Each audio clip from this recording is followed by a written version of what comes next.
పేదవాడి పక్షాన నిలబడతాం, ప్రజా గొంతుకై నినదిస్తాం.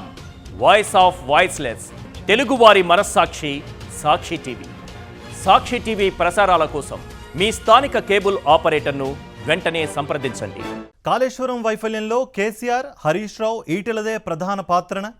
అంచనాల పెంపు, ఒప్పందాల సవరణ, గ్యారంటీల విడుదలకు అధికారులపై ఒత్తిడి చేశారా? Kaleshwaram irrigation project corporation limited ముసుగులో గత ప్రభుత్వం అక్రమాలకు పాల్పడిందా? జస్టిస్ పినాకీ చంద్రఘోష్ కమిషన్ ప్రభుత్వానికి సమర్పించిన నివేదికలో ఏముంది? Watch it.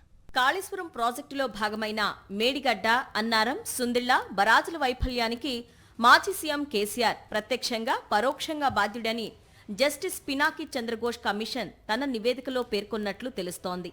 అలాగే మాజీ మంత్రులు హరీష్ రావు, ఈటెల రాజేందర్తో పాటు నీటిపారుదల శాఖ మాజీ ముఖ్య కార్యదర్శి శైలేంద్ర కుమార్ జోషి, నాటి సీఎం కేసీఆర్ అదనపు కార్యదర్శి స్మితా సబర్వాల్, నీటిపారుదల శాఖ మాజీ ENC C Muralidhar, Kaleshwaram project మాజీ ఎన్సీ హరిరాముల పాత్ర కూడా ఉన్నట్లుగా వెల్లడించినట్లు సమాచారం.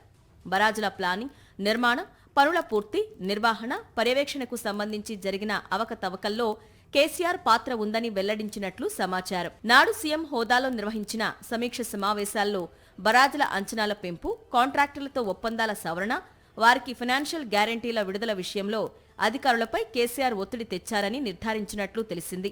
మేడిగడ్డ బరాజ్ 2023 అక్టోబర్ 21న కుంగిపోగా, అన్నారం, సుందిళ్ల బరాజ్లలో సైతం బుంగలు ఏర్పడ్డాయి.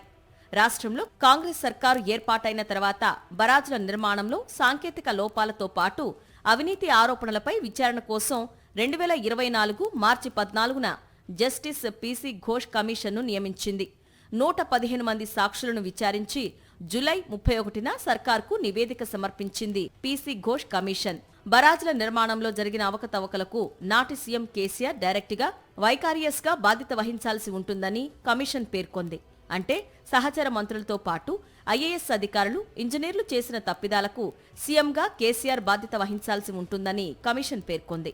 ఇక ప్రత్యక్షంగా కూడా కేసీఆర్ పలు అవకతవకలకు పాల్పడినట్లు తెలిపింది.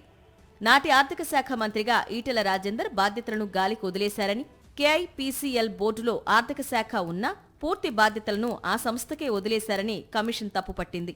హరీష్ రావు ఎలాంటి జవాబుదారీతనం లేకుండా ఇష్టారాజ్యంగా ఆదేశాలు జారీ చేశారని, పరిపాలనా వ్యవస్థను నిర్వీర్యం చేశారని పేర్కొంది. కాళేశ్వరం ప్రాజెక్టు నిర్మాణానికి రుణాల సమీకరణ కోసం గత ప్రభుత్వం కేఐపీసీఎల్ను ఏర్పాటు చేసి అక్రమాలకు పాల్పడిందని కమిషన్ పేర్కొంది.